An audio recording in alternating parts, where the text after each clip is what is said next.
SAR, systemic acquired resistance. अब ये systemic acquired resistance क्या है, ये थोड़ा सा लेंदी जाएगा क्योंकि इसमें सैलिसिलिक एसिड की पूरी कहानी पढ़नी है।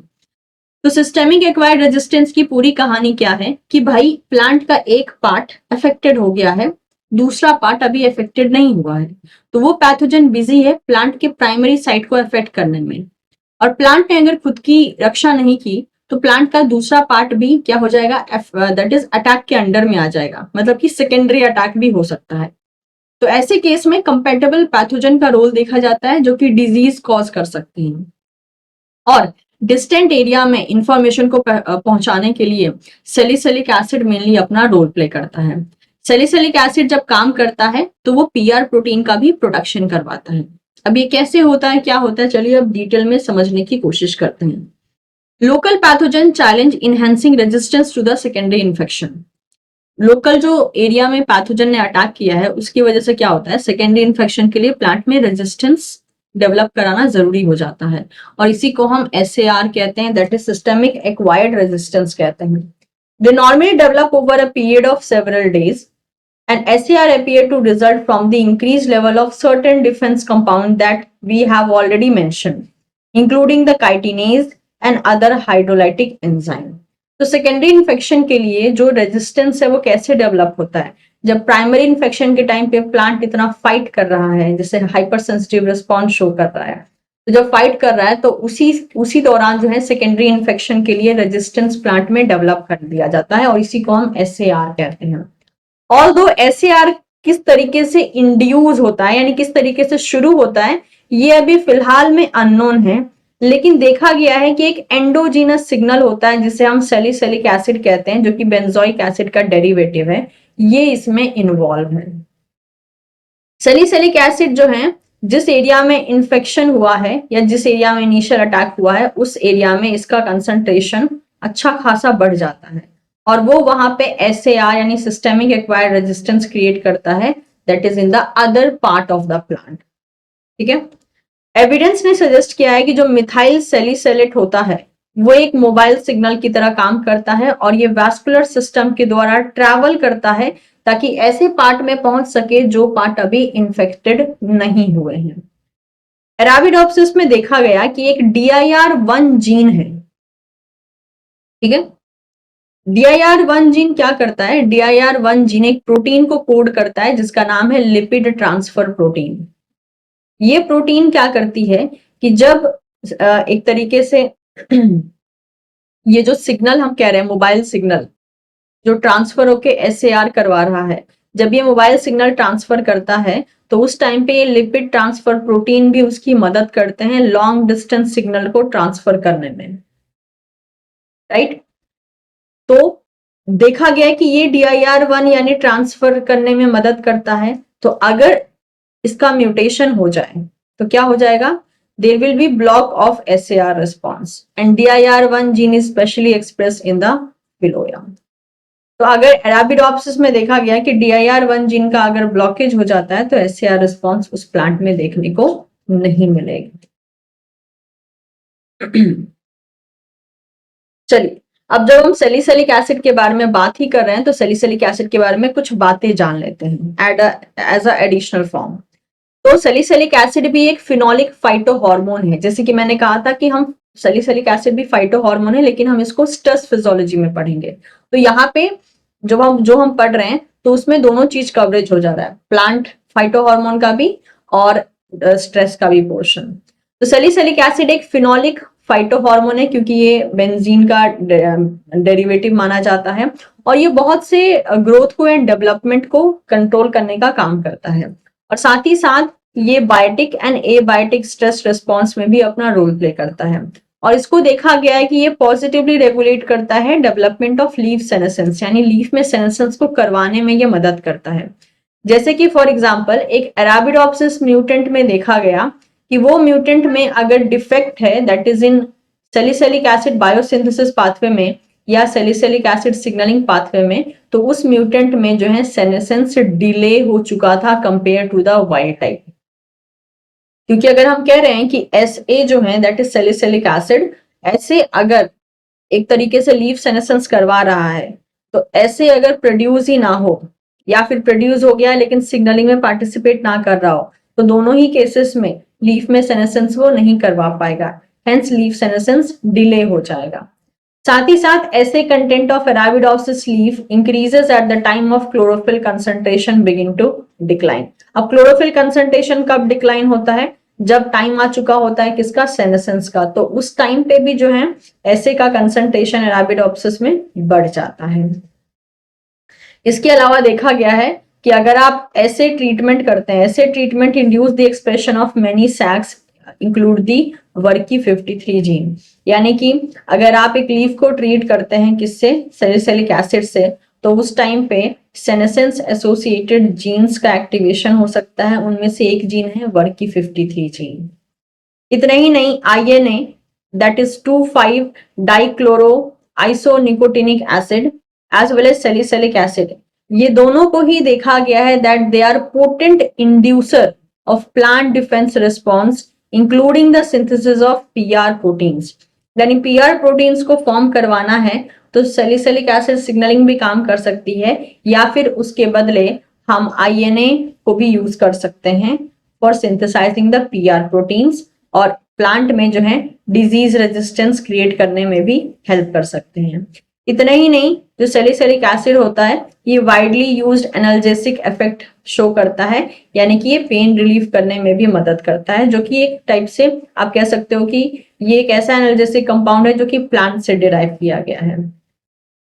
अगर डिफेंस रिस्पॉन्स की बात की जाए तो सैलिसिलिक एसिड बहुत से रिस्पॉन्स को रेगुलेट करता है, जैसे कि hyper sensitive response, ETI and SAR in the distal tissue, ये तीनों को ही ये रेगुलेट कर सकता है।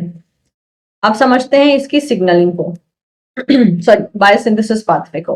तो बायोसिंथेसिस पाथवे में ये किस तरीके से होता है? तो देखिए, सिग्मिक एसिड पाथवे से कोरिस्मेट बनता है, जो कि हमने फिनोलिक के सिंथेसिस में देखा था। इसके बाद कोरिस्मेट से जो है फिनाइल एलानिन बनता है by so many intermediates. Phenylalanine से जो है दैट इज पैल एंजाइम की प्रेजेंस में ट्रांससिनामिक एसिड बनता है। ट्रांससिनामिक एसिड से ये पाथवे दो तरफ जा सकता है, एक हो सकता है बेंजोइक एसिड का फॉर्मेशन और दूसरा हो सकता है काउमेरिक एसिड का फॉर्मेशन। बेंजोइक एसिड हो या काउमेरिक एसिड हो, in the presence of different type of intermediates, ये जो है फाइनली सैलिसिलिक एसिड का फॉर्मेशन कर सकते हैं। तो ये था synthesis pathway of salicylic acid. Detail नहीं है, डिटेल पाथवे हमने यहाँ पे नहीं रखा क्योंकि डिटेल पाथवे बहुत ज्यादा बड़ा है। अब समझते हैं कि ये एक्चुअल में SAR कैसे करवाता है। ठीक है, अब इसको ध्यान दीजिएगा, इससे बहुत सारे सवाल बनते हैं। SAR किस तरीके से सैलिसिलिक एसिड करवाता है? ठीक है, सबका ध्यान अब यहाँ पे होना चाहिए। तो देखिए, सैलिसिलिक एसिड को हमने देखा कि ये SAR करवा सकता है, चलो ये हमें समझ में आ गया। सैलिसिलिक एसिड इनसेंसिटिव म्यूटेंट को जब स्टडी किया गया तो देखने को मिला कि उस म्यूटेंट में PR प्रोटीन का सिंथेसिस नहीं हो रहा है। Okay, multiple screen all identified a single genetic locus called the NPR1, और मल्टीपल स्क्रीनिंग के बाद एक हमारे पास जीन आया जिसका नाम था NPR1, non expresser of PR gene 1। अब ये जो NPR1 है, इसमें क्या हुआ, इस जीन से डिराइव किया गया कुछ और जीन को जो कि जीन डुप्लीकेशन के थ्रू फॉर्म हो सकते थे। तो NPR1 के जो है दो पैरालॉग देखे गए जो कि जीन डुप्लीकेशन के थ्रू फॉर्म हो सकते थे, उनको नाम दिया गया NPR3 एंड NPR4। तो NPR1 के दो पैरालॉग डिस्कवर किए गए जिसको दिया गया नाम NPR3 एंड NPR4। NPR1 का सैलिसिलिक एसिड से कोई बाइंडिंग इफेक्ट नहीं देखा गया है, लेकिन माना जाता है कि NPR3 एंड NPR4 जो हैं ये सैलिसिलिक एसिड से बाइंड कर सकते हैं, और हेंस हम इन दोनों को सैलिसिलिक एसिड का रिसेप्टर मान सकते हैं। तो सिंपल भाषा में कहें तो NPR3 and NPR4 can act like a receptor for salicylic acid.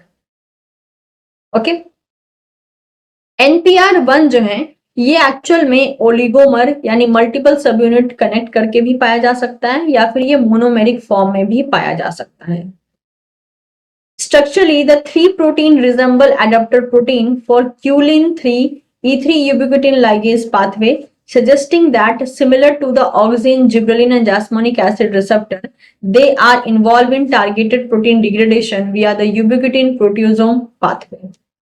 तो देखा गया कि जिस तरीके से ऑक्सिन, जिब्रेलिन एंड जैस्मोनिक एसिड के जो रिसेप्टर हैं वो कहीं ना कहीं ऐसे फैमिली से बिलोंग करते थे जो कि टारगेट जीन का डिग्रेडेशन करवाते थे। तो माना जाता है कि यहाँ पे भी जो है एक तरीके से जो E3 यूबिक्विटिन लाइगेज प्रोटीन है वो भी यहाँ पे यूज होगा और टारगेट प्रोटीन का डिग्रेडेशन करेगा।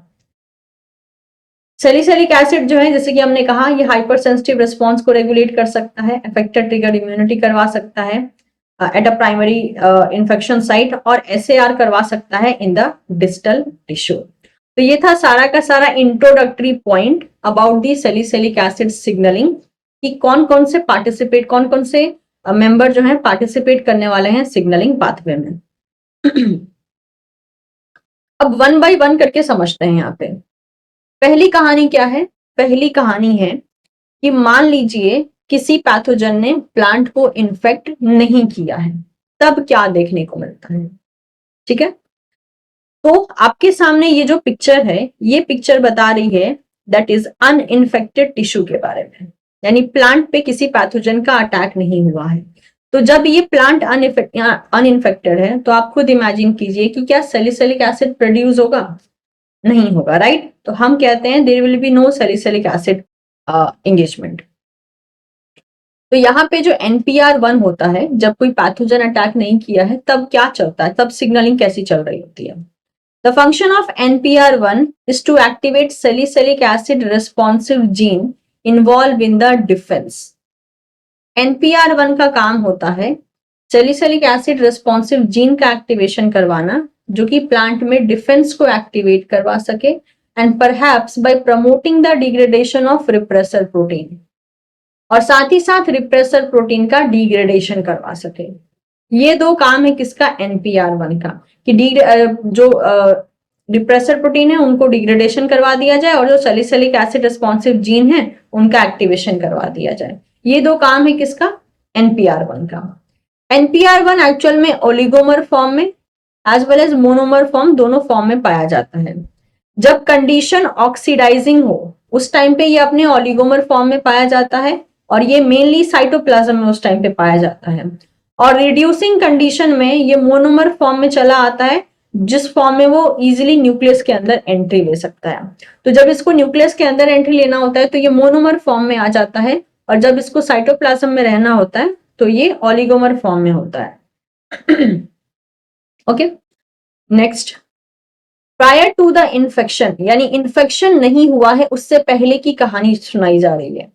देयर इज लिटिल और no salicylic acid in the cell, यानी जब कोई इन्फेक्शन नहीं हुआ है पैथोजन का तो उस टाइम पे प्लांट में सैलिसिलिक एसिड या तो बहुत ही कम है या बिल्कुल ही नहीं है। इस कंडीशन में क्या होता है? NPR1 is associated with NPR4। देखिए ये जो NPR1 है ये किससे एसोसिएटेड है? यहां देखिए ये एसोसिएटेड है NPR4 से and is rapidly degraded via the 26S proteasomal pathway, और as a result of that NPR4 से ये एसोसिएटेड है। और आप देख सकते हैं कि NPR1 पे जो है क्या लग गया है? यूबिक्विटिन टैग लग गया है। तो एज अ रिजल्ट जो भी NPR1 न्यूक्लियस में अंदर आएगा उसका NPR4 के साथ इंट्रैक्शन होगा और उसका डिग्रेडेशन हो जाएगा 26S प्रोटियोसोमल पाथवे से। ऐसा क्यों किया जा रहा है? क्योंकि हमको किसी भी तरीके से कोई भी अननेसेसरी सिग्नलिंग नहीं चाहिए, क्योंकि NPR1 एक्टिवेटेड रहेगा तो वो डिफेंस रेस्पॉन्स को एक्टिवेट करेगा। बट यहाँ की तो कहानी ऐसी है कि ना पैथोजन ने अभी अटैक किया है ना सैलिसिलिक एसिड प्रोड्यूस हुआ है, तो किस चीज का डिफेंस रेस्पॉन्स? डिफेंस रेस्पॉन्स तो यहाँ पे चाहिए ही नहीं, क्योंकि डिफेंस रेस्पॉन्स वहां चाहिए जहां पैथोजन अटैक किया है। तो अनइन्फेक्टेड टिश्यू में क्या सिग्नलिंग चलती है कि NPR1 न्यूक्लियस के अंदर एंट्री लेता है, NPR4 के साथ कंबाइन करता है, एसोसिएटेड होता है, और हेंस NPR1 का क्या हो जाता है? 26S प्रोटियोसोमल पाथवे से डिग्रेडेशन हो जाता है, क्योंकि अभी हमें अनवांटेड सिग्नलिंग नहीं चाहिए। उम्मीद करती हूँ अनइन्फेक्टेड टिश्यू में क्या सिग्नलिंग चल रही है ये आपको समझ में आ गया होगा। अब पहले कहानी थी कि अनइन्फेक्टेड है, अब समझते हैं कि पैथोजन ने इन्फेक्ट कर दिया। ठीक है, ये देख सकते हैं आप, पैथोजन ने इन्फेक्ट कर दिया है टिश्यू को, यानी हम बात कर रहे हैं इन्फेक्टेड टिश्यू की। अनइन्फेक्टेड टिश्यू में भी क्या, दैट इज प्राइमरी इन्फेक्शन की, यानी सबसे पहला एरिया जहां पे पैथोजन ने इन्फेक्ट किया है उसकी हम बात कर रहे हैं। तो इस केस में क्या होगा, सैलिसिलिक एसिड बहुत ज्यादा हाईएस्ट अमाउंट में प्रोड्यूस हो जाएगा। क्यों? क्योंकि पैथोजन का अटैक हो गया है। तो उसकी वजह से क्या होगा, सैलिसिलिक एसिड बहुत ज्यादा अमाउंट में एक्यूमुलेट हो जाएगा और इसकी वजह से क्या होगा, सेलुलर रिडॉक्स स्टेट अचीव हो जाएगा, जिसकी वजह से NPR1 मोनोमर जो है वो साइटोसॉल से रिलीज होके कहां चला जाएगा, दैट इज न्यूक्लियस में चला जाएगा। ठीक है, विच release the NPR1 monomer from oligomer in the cytosol. अब क्योंकि इन्फेक्शन हो गया है तो जो इंट्रासेलुलर कंसंट्रेशन है सैलिसिलिक एसिड का वो रैपिडली राइज करेगा, तुरंत बढ़ जाएगा। और सैलिसिलिक एसिड ज्यादा होने के कारण क्या होता है, जब सैलिसिलिक एसिड बहुत हाईएस्ट अमाउंट में होता है ना तो उसकी बाइंडिंग एफिनिटी NPR3 के साथ होती है। यहाँ पे कितने पार्टिसिपेंट है, NPR1, 2 and 3, जिसमें से 2 and 3 रिसेप्टर माने जाते हैं सैलिसिलिक एसिड के।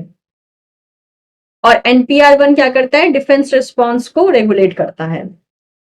तो जब सैलिसिलिक एसिड का कंसंट्रेशन हाई होता है तो उसकी बाइंडिंग एफिनिटी NPR3 के लिए बढ़ जाती है, जिसकी वजह से क्या होता है, जिसकी वजह से NPR1 पे क्या हो रहा है, यहाँ पे NPR1 पे यूबिक्विटिन्स ऐड होने लगते हैं, that is salicylic acid binding to the NPR3 which facilitate the turnover of NPR1 via the ubiquitination. और as a result of that NPR1 का क्या हो जाता है, डिग्रेडेशन हो जाता है। और NPR1 जब डिग्रेड हो जाता है तो ये डिफेंस रिस्पॉन्स नहीं चला पाता है। मुझे जरा बताइए कि भाई जब यहाँ पे अटैक हुआ है तो ये प्लांट में जो डिफेंस हो रहा है उसको तो देख के समझ में आ रहा है कि डिफेंस रिस्पॉन्स को रोका जा रहा है। ऐसा क्यों किया जा रहा है, यहाँ तो डिफेंस रिस्पॉन्स की जरूरत है, तो डिफेंस रिस्पॉन्स को क्यों रोका जा रहा है, कौन बताएगा मुझे?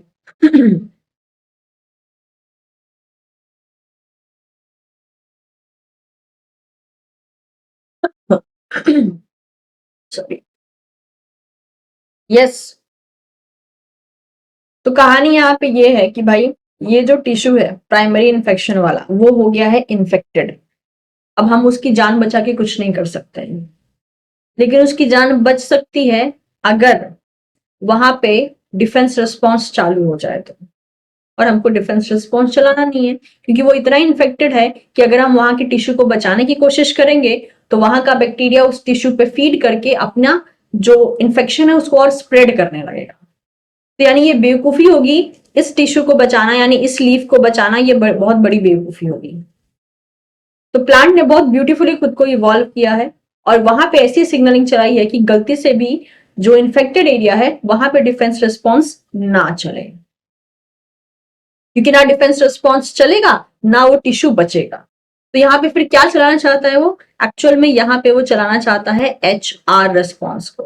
क्यों? क्योंकि वो चाहता है कि इस टिश्यू का प्रोग्राम सेल डेथ हो जाए, क्योंकि ये बचाने लायक कंडीशन में नहीं है, इसको बचाएंगे तो बाकी प्लांट में भी इन्फेक्शन फैलने लगेगा। So the rapid destruction of NPR1 prevent the cell at the infection site from activating the defense gene and the cell death ensues, यानी सेल डेथ यहाँ पे शुरू हो जाता है, हाइपर सेंसिटिव रिस्पॉन्स यहाँ पे शुरू हो जाता है। ठीक है। उसके बाद ये किस में है, ये है इन्फेक्टेड टिश्यू में। ठीक है, हमने अनइन्फेक्टेड में देखा था, इन्फेक्टेड टिश्यू में देखा था। अब हम बात करते हैं इस एरिया की। ये कौन सा एरिया है, ये है डिस्टल एरिया, वो एरिया जहां पे सेकेंडरी अटैक होने वाला है लेकिन अभी तक हुआ नहीं है। यहीं पे SAR क्रिएट किया जाएगा, यानी डिस्टल पार्ट में, इस पार्ट में इफेक्ट हुआ है, राइट। इसको मैं जरा सा इरेज करती हूँ और उसको जूम करती हूँ। लुक एट दिस, इस पार्ट में पैथोजन ने प्राइमरी इन्फेक्शन किया है जहां पे प्लांट का डेथ करवाया जाएगा, हाइपर सेंसिटिव रिस्पॉन्स करवाया जाएगा। लेकिन ये वाला जो पार्ट है यहाँ पे तो अटैक नहीं हुआ है ना, लेकिन इसको बचाना जरूरी है। अब इसको कैसे बचाया, इसको बोले डिस्टल एरिया यानी दूर का एरिया प्लांट में। इसको कैसे बचाया जा सकता है, इसको बचाया जा सकता है वहां पे एसएआर क्रिएट करके, और कैसे, वहां पे पीआर प्रोटीन का एक्सप्रेशन करवा के। पीआर प्रोटीन के बारे में अभी अभी जस्ट हमने बात की थी। तो पीआर प्रोटीन को डिस्टल एरिया में एक्सप्रेस करवाया जाता है ताकि वो पहले से ही अपने तलवार के साथ रेडी रहे, और जैसे ही पैथोजन आएगा उस पैथोजन को वो भगा देगा, अपने ऊपर अटैक करने ही नहीं देगा। तो ये जो सिग्नलिंग है यानी कि डिस्टल साइट में जो सिग्नलिंग होगी वो किस में होगी, वो होगी नॉन इन्फेक्टेड टिश्यू में। ठीक है, तो अनइन्फेक्टेड टिश्यू आया, इन्फेक्टेड टिश्यू आया, नॉन इन्फेक्टेड टिश्यू आया। तो ध्यान रखिएगा इस बात को। तो नॉन इन्फेक्टेड टिश्यू में यानी डिस्टल साइट की बात कर रहे हैं जहां पे सैलिसिलिक एसिड का कंसंट्रेशन मॉडरेट पाया जाता है, और जहां पे प्राइमरी अटैक साइट था वहां पे सैलिसिलिक एसिड का कंसंट्रेशन हाईएस्ट था। तो जहां पे मॉडरेट कंसंट्रेशन होता है सैलिसिलिक एसिड का यानी डिस्टल एरिया में, वहां पे क्या होता है, वहां पे जो है उसकी बाइंडिंग एफिनिटी NPR3 के साथ लो हो जाती है, यानी उतने कम कंसंट्रेशन पे सैलिसिलिक एसिड NPR3 के साथ बाइंड नहीं कर सकता। फिर वो किसके साथ बाइंड करता है, जो कंसंट्रेशन मॉडरेट है सैलिसिलिक एसिड का इन द डिस्टल रीजन, वो कंसंट्रेशन कम है for binding it to what, for binding it to NPR3, but वो कंसंट्रेशन इनफ है कि वो NPR4 से बाइंड कर सके। इसीलिए इस टाइम पे डिस्टल एरिया में जो कि नॉन इन्फेक्टेड एरिया है, इस टाइम पे जो सैलिसिलिक एसिड होता है वो NPR4 से बाइंड करता है, ना कि NPR3 से, क्योंकि जितने कंसंट्रेशन में वहां प्रेजेंट है उतने कंसंट्रेशन में वो NPR4 से ही बाइंड कर सकता है, NPR3 के साथ वो बाइंड नहीं कर पाएगा। ठीक है, जब ऐसा होता है तो देखिए, जब सैलिसिलिक एसिड NPR4 से बाइंड करता है तो होता क्या है कि NPR1 जो है वो फ्री हो जाता है। ठीक है, क्योंकि पहले NPR4 NPR1 को पकड़ के रखा था, अब NPR4 सैलिसिलिक एसिड के साथ एंगेज है, और NPR3 तब तक काम नहीं कर सकता जब तक इसके साथ कोई सैलिसिलिक एसिड ना जुड़े। तो इन दोनों ही केस में क्या हो गया है कि भाई NPR4 ऐसे के साथ एंगेज हो गया है और NPR3 अकेले कुछ काम नहीं कर सकता है। सो इन दैट केस NPR1 जो है वो अब फ्री हो जाता है, और वो फ्री होके क्या करता है, NPR1 एक्यूमुलेट होने लगता है, और वो एक्टिवेट करता है कुछ ऐसे ट्रांसक्रिप्शन फैक्टर्स को, जो ट्रांसक्रिप्शन फैक्टर बहुत से अलग अलग टाइप के PR जीन का एक्टिवेशन करवाते हैं, और ये PR gene in distal area में प्रोड्यूस होके एडवांस में रेडी रहते हैं कि भाई अब कोई पैथोजन जो जिसने हमारे बगल वाले लीफ को अटैक किया है वो पैथोजन आएगा तो हम पहले से ही इतने अच्छे से रेडी हैं कि हम उसको भगा सकते हैं, वो हम पे अटैक करे उससे पहले हम उसको भगा देंगे। और इस तरीके से न्यूली PR प्रोटीन का सिंथेसिस हो जाता है जो कि प्लांट के एपोप्लास्ट में प्रोड्यूस हो जाते हैं और वहीं पे प्रेजेंट रहते हैं जब तक पैथोजन अटैक नहीं होता।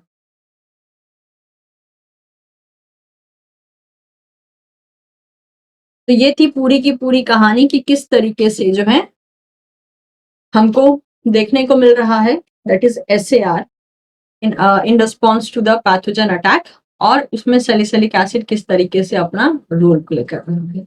So that is what mention here. A bacterial infection can induce effector trigger immunity, a hypersensitive response locally, as well as increased salicylic acid level. The accumulation of SA cause the cellular redox state to oscillate, and which release the NPR1 monomer from the oligomer in the cytosol.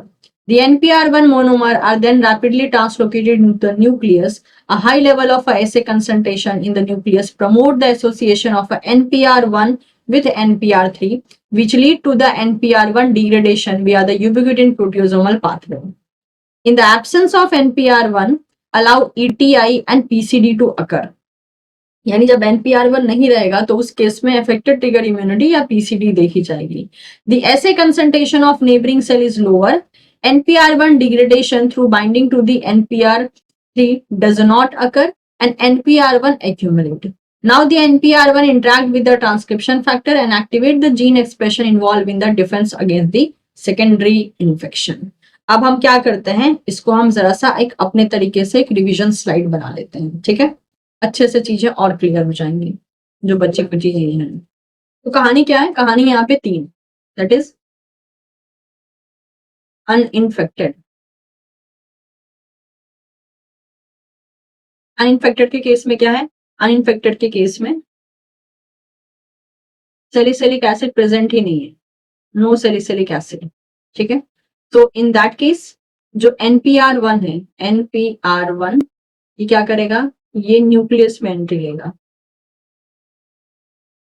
Nucleus में entry लेने के बाद क्या करेगा? That is NPR1 plus NPR4, ये दोनों bind करेंगे और NPR1 पे यूबिक्यूटिनेशन होगा और NPR1 का डिग्रेडेशन हो जाएगा, hence no defence response.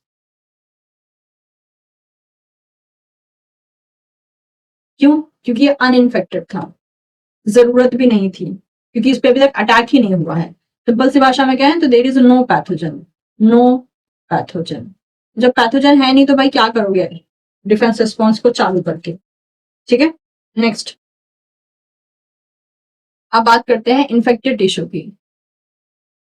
Infected tissue यानी कि यहाँ पे पैथोजन आ गया है, उस टाइम पे क्या होगा?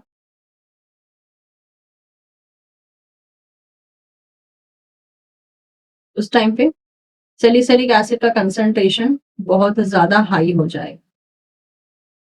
ठीक है, और साथ ही साथ जो NPR1 है, जो मोनोमर फॉर्म में न्यूक्लियस में एंट्री लेगा, तो न्यूक्लियस में क्या होगा? न्यूक्लियस में देखने को मिलेगा कि NPR3 के साथ सैलिसिलिक एसिड कनेक्टेड है, राइट? और साथ ही साथ NPR3 से कौन एसोसिएटेड है? दैट इज NPR1, और इसका क्या हो रहा है? इसका हो रहा है डिग्रेडेशन। इसकी वजह से क्या होगा? दैट इज NPR1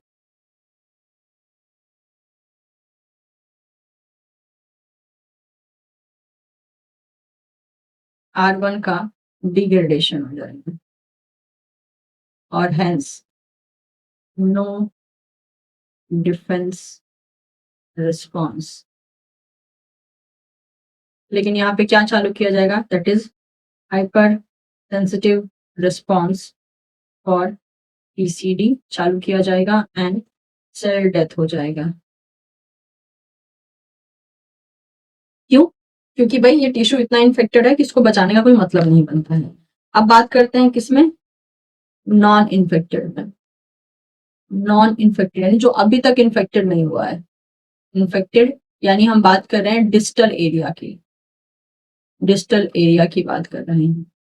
ठीक है, यहाँ पे क्या होगा? यहाँ पे सैलिसिलिक एसिड मॉडरेट रहेगा, सैलिसिलिक एसिड मॉडरेट रहेगा। तो मॉडरेट कंसंट्रेशन में आपको पता होना चाहिए कि किससे बाइंड करेगा। At a moderate concentration salicylic acid can bind NPR4 but it cannot bind to NPR3. As a result, in nucleus में क्या होगा? न्यूक्लियस में NPR4 ये जो है सैलिसिलिक एसिड के साथ बाइंड रहेगा, राइट? और NPR3 कुछ काम नहीं करेगा क्योंकि सैलिसिलिक एसिड के साथ बाइंडिंग के बाद ही ये काम करता है। और NPR1 जो है, NPR1 ये भी क्या रहेगा? ये भी फ्री रहेगा, इसका डिग्रेडेशन नहीं होगा, that is no degradation, no degradation. जब इसका डिग्रेडेशन नहीं होगा तो क्या होगा?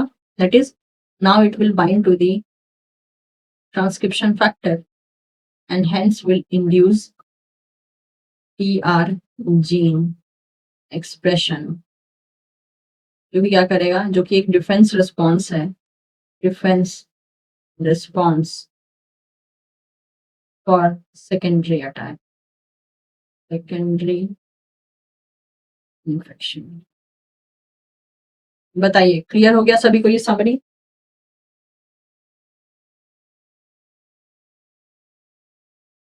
ओके, तो ये हमारा SAR हो गया। ठीक है, क्या हो रहा है, कैसे हो रहा है, किस तरीके से हो रहा है, ये हमने देख लिया। और दो सबसे अच्छा है कि ये वाला डायग्राम आप प्रेफर कर लीजिए और भी बढ़िया तरीके से। इस डायग्राम में सब कुछ ही लगभग मेंशन कर दिया है कि अनइन्फेक्टेड में क्या होगा, इन्फेक्टेड ये वाला था ये वाला इन्फेक्टेड, ये नॉन इन्फेक्टेड। इस डायग्राम इस डायग्राम के थ्रू ही मैक्सिमम चीजें जो है आपकी क्लियर हो जाएंगी। जैसे कि अभी आपने जस्ट देखा कि हमने SAR पढ़ा और साथ ही साथ सैलिसिलिक एसिड का उसमें क्या रोल होता है, हमने इस बारे में पढ़ा। तो उसी से रिगार्डिंग जो है कुछ क्वेश्चन पूछे गए हैं CSIR के द्वारा। पहला क्वेश्चन है नवंबर 2020 में आया है। क्वेश्चन आप देख सकते हैं और मैं चाहती हूँ कि आप इसका आंसर जो है मुझे कमेंट सेक्शन में बताएं। ऑल्दो अगर आपने ध्यान से लेक्चर को सुना है तो ये क्वेश्चन बहुत ज्यादा इजी जो है आपके लिए रहने वाला है। और अगला क्वेश्चन जो है जून 2023 में पूछा गया है, अगेन सेम सैलिसिलिक एसिड से रिलेटेड ही पूछा गया है। तो ये दो क्वेश्चन का आंसर जो है आप क्वेश्चन 1 एंड 2 करके जो है आप कमेंट सेक्शन में अपना आंसर बता सकते हैं। और कुछ दिन बाद जो है किसी भी एक बच्चे का जिसका मतलब कि आंसर सबसे बेस्ट होगा उसको मैं पिन कर दूंगी, तो उससे आपको एक आइडिया मिल जाएगा। तो मैं उम्मीद करती हूँ कि ये सेशन आपके लिए यूजफुल रहा होगा। आपको जानने को मिला होगा कि SAR रिस्पॉन्स क्या है और उसमें सैलिसिलिक एसिड का रोल क्या है। अगर आपको वीडियो इन्फॉर्मेटिव लगी हो, आपको मेरी कोशिश पसंद आई हो, तो आप वीडियो को लाइक कर सकते हैं, इसे आप अपने दोस्तों के साथ शेयर कर सकते हैं। And don't forget to subscribe teaching Pathshala for more such video updates. Thank you so much everyone, will see you soon in the next session.